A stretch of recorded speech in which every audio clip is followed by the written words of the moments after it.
रेगिस्तान की दोपहर आग उगल रही थी। रेत ऐसे तप रही थी जैसे हर कण में सूरज उतर आया हो। दूर दूर तक कोई साया नहीं, कोई पेड़ नहीं, सिर्फ लहराती हुई रेत और आसमान में जलता हुआ नीला सन्नाटा। उसी वीरानी में एक अकेला बंजारा चल रहा था। नाम था खेमा।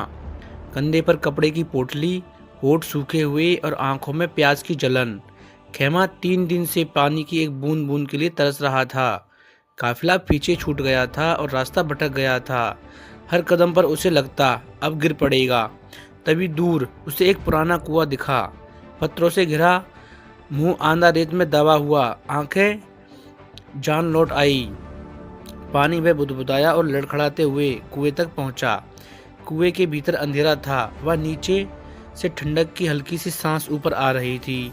यह ऐसा उसके लिए जीवन जैसा था। वह झुका, अंदर झांका और तभी उसका पैर फिसला। वह चीख हवा में घुल गई। खेमा गहरे कुएं में गिर चुका था धड़ाम। उसका शरीर पत्थरों से टकराता हुआ नीचे जा गिरा। दर्द की लहर पूरे बदन में दौड़ गई।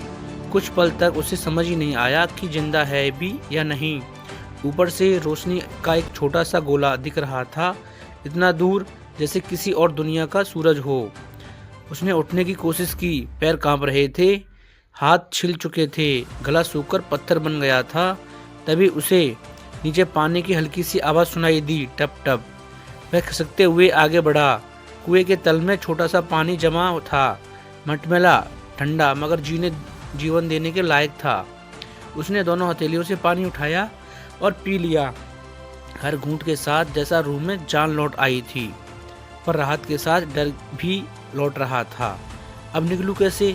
उसने ऊपर देखा। कुएं की दीवारें चिकनी थी, ऊंचाई डरावनी। आवाज लगाने का कोई फायदा नहीं। यह इलाका सुनसान था। डर उसके सीने में सांप की तरह कुंडली मारने लगा। तभी उसने अपने पिता की बात याद आई। बंजारा रास्ता नहीं, हालात से भी निकलना जानता है। उसने आंखें बंद की और सांस को काबू में किया। धीरे धीरे उसने चारों ओर देखा। कुएं की दीवारों में कुछ पुराने पत्थर बाहर की ओर निकलते हुए थे, बहुत छोटे मगर पकड़ बनाने लायक थे। ऊपर कहीं एक मोटी रस्सी का सिरा भी अटका हुआ था, शायद किसी जमाने में पानी खींचने के काम आती रही होगी। उम्मीद की एक किरण चमकी।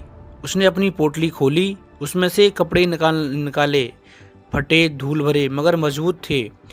उसने कपड़ों को आपस में बांधना शुरू किया, एक गांठ, दूसरी गांठ, तीसरी गांठ। उंगलियां कांप रही थी मगर मन मजबूत हो चुका था। रस्सियां तैयार हुई। उसने एक सिरा कमर में बांधा और दूसरा पास के उभरे पत्थर में फंसाया। फिर दीवार से चिपकते हुए चढ़ना शुरू किया। हर इंच पर हाथ फिसलता, दिल मुंह को आता। कई बार लगा कि अब गिर ही जाएगा। एक बार पैर तो फिसल ही गया मगर कपड़े की रस्सी ने उसे थाम लिया। ऊपर से धूप की रोशनी तेज हो रही थी। उसकी आंखें जलने लगी मगर हौसला बढ़ता गया। थोड़ा सा, बस थोड़ा सा, और खुद बोल रहा था।